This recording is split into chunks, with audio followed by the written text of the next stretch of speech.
Hello, magandang araw po sa atin lahat, sa aking mga taga-suporta. So guys, gusto ko lang pong ipakita sa inyo itong aking bagong alaga sa farm.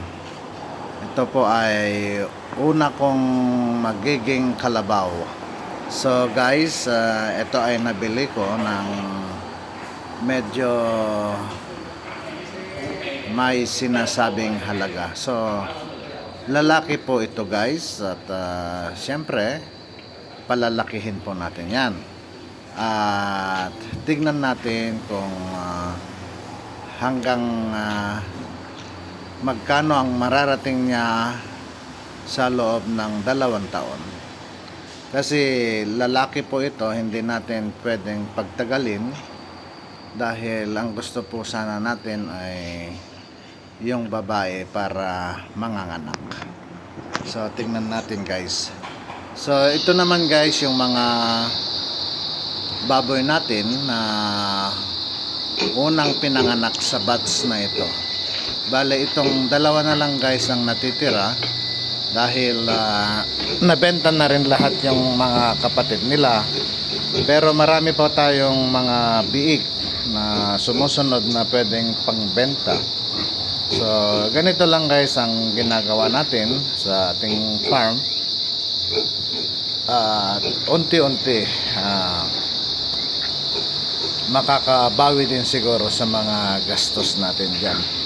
So sa mga katulad ko na OFW, pwede po kayong mag-start ng mga ganito, pandagdag po sa ating mga pang-araw-araw na gastusin.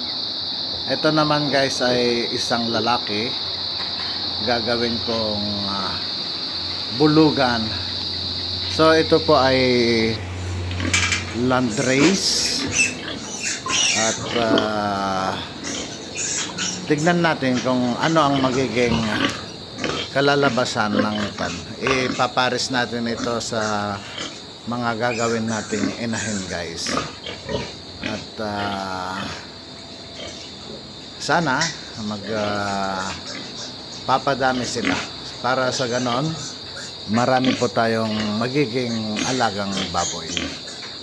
At syempre kikita rin po siguro tayo dyan kahit paano. So guys, ito lang, ganito lang po ang mga ganap sa aking munting farm. So ito na guys yung unang inahin natin na nanganak, at siyang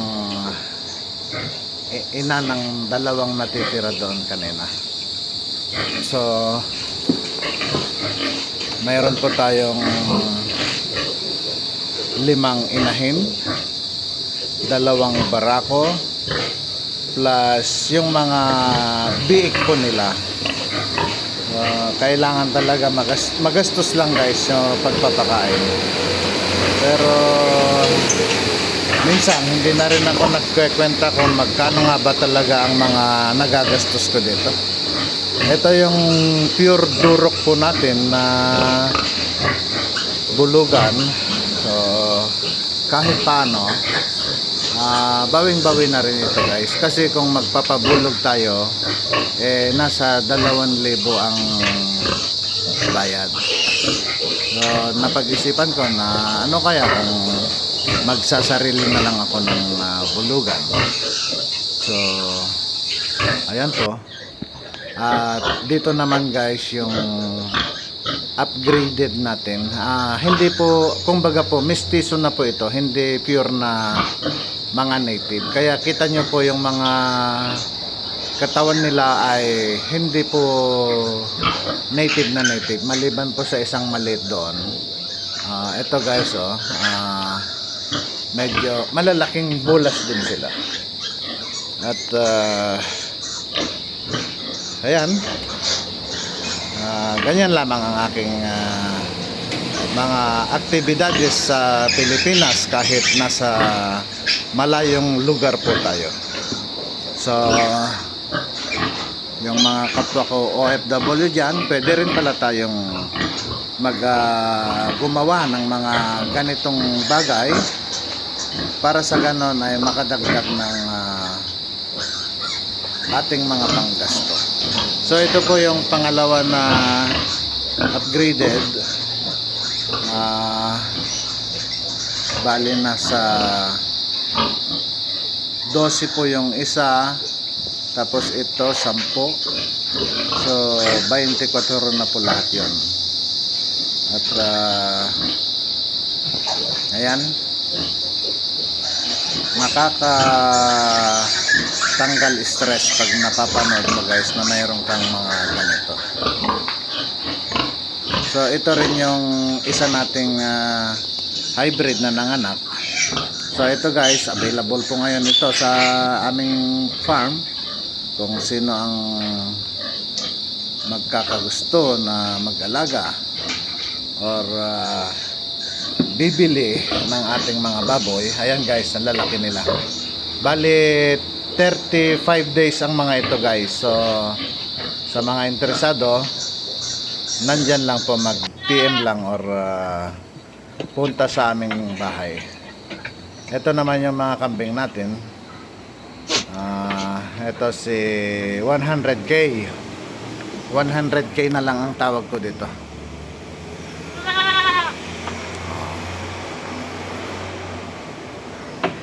At sayang lang dahil wala po tayong mga nakukuha na mga matitinong tao na magbantay sa ating farm. So kung sino man po sa inyo dyan yung may kakilala na willing na magtrabaho sa farm guys, pwede nyong ano sa akin, dahil naghahanap pa po ako ng isang makakasama sa ating farm. Although may mga kasama na po tayo, bali isang pamilya po yung kasama natin ngayon, at sila ang nagpapatuloy sa ating mga naumpisahan dito dahil yung mga una naman nating naging tauhan ay puro balasubas, may mga kwan hindi mo maintindihan, pero hindi sila nakakatuwa. At sana bigyan din sila ni Lord ng mga blessings. Ito yung mga dumalaga natin. Hindi ko sure kung may buntis ba dito or sadyang malaki lang yung tiyan.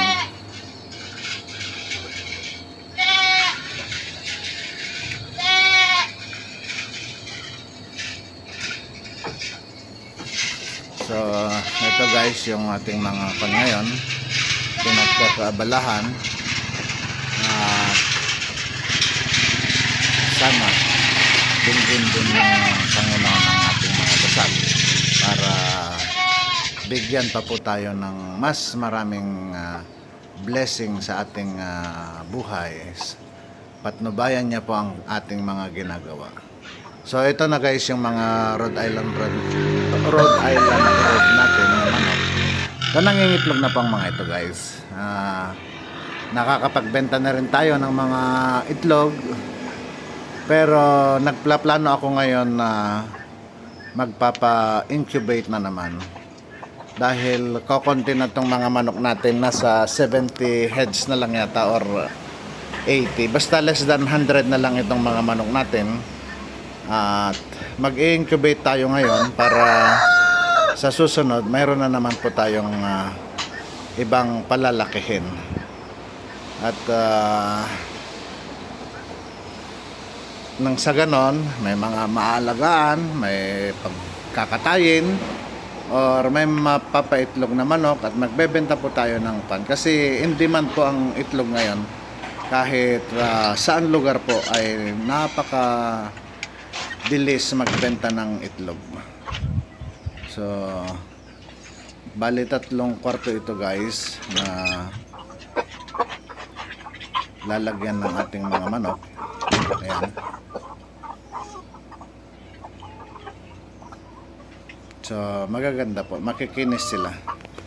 At sa mga kuan pa shoutout ko naman yung mga namili sa akin.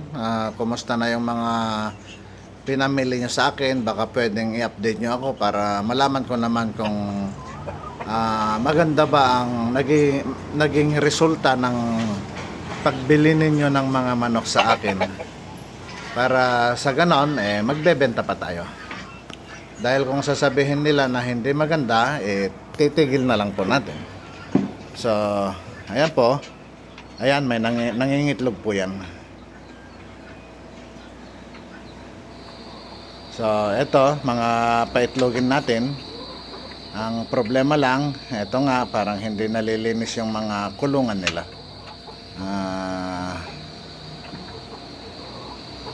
Parang kung yung mga tao natin, parang martilyo, pag hindi mo pinukpok, hindi gagana. So kailan kaya tayo makakakita ng mga tao na talagang sincere na magtrabaho, guys? At sa mga viewer ko dyan, mga supporters, kung mayroon po kayong kakilala na gustong mag-alaga ng mga manok, baboy, kambing, i-message nyo lang po sa akin dahil ako po ay naghahanap. At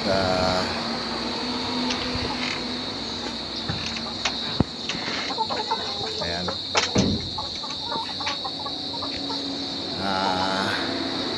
ayan po yung mga manok natin. Magaganda sila, guys, makikintab ang mga balahibo. At kung baga ay maaasahan. So eto, guys, nangingitlog na po lahat ito. At sa tingin ko lang, hindi tama ang pagkakaalaga sa kanila dahil pabago-bago yung resulta ng kanilang mga pangingitlog. Minsan marami, minsan kaunti. Hindi ko alam, pero wala ko talaga magagawa dahil lahat naman tinuturo ko, maliban na lang kung sinusunod ba nila o ano, wala na po tayong magagawa doon. So ayan, nakakapanood man lang ako ng mga ganito, masaya na ako. Natatanggal na yung aking mga stress pag nakikita ko ito, pag pinapanood ko itong mga videos ng aking mga alaga. So nasabi ko na lang, binubulong ko na lang sa aking sarili na ito yung mga sakripisyo, ito yung mga pera mo, yung mga pinaghirapan mo, parang ganun na lang. At awa ng Diyos, pag matapos yung ating mga kolehiyo, medyo makagaan-gaan din po tayo sa buhay. At eto, ganun talaga. Kailangan po nating banat ng buto. Kailangan po nating magdoble kayod para sa ganon mayroon po tayong magagamit sa kung saang mga ating pangangailangan sa buhay na ito. So ito naman, guys, yung mga pabo natin. Ayan, malalaki na rin sila. Kaso nga lang, nalagasan tayo ng 3 dito dahil kinain daw ng sawa. Hindi ko lang alam kung anong klaseng sawa yon. Sawa na 2 ang paa or ano.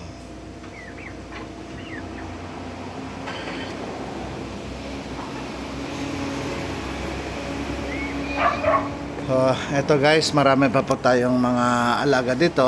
At ayan, hanggat maaari, hanggat may pangbili, may panggasto, dagdagan po natin ng dagdagan yung mga laman ng ating farm para magiging ganap na matatawag na farm talaga. So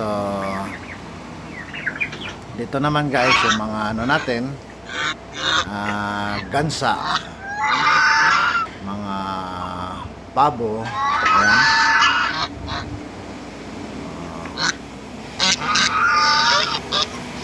Ganito na lang guys talaga.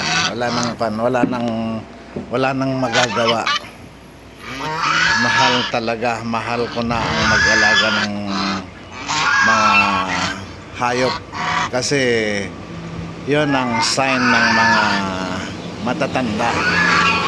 Gustong gusto na nila yung farm, gustong gusto na nila yung nagtatanim-tanim, tanim ng gulay, mga ganon. So lahat naman tayo doon na pupunta. Ang importante, mayroon po tayong mga ganito, may makikita na resulta ng ating mga pinagpaguran. Kasi hindi naman po habang buhay na tayo ay malalakas at gusto pa ng mga amo. So ito guys, yung mga naghalo po ito, mga Bengala at saka pabo. So ayan,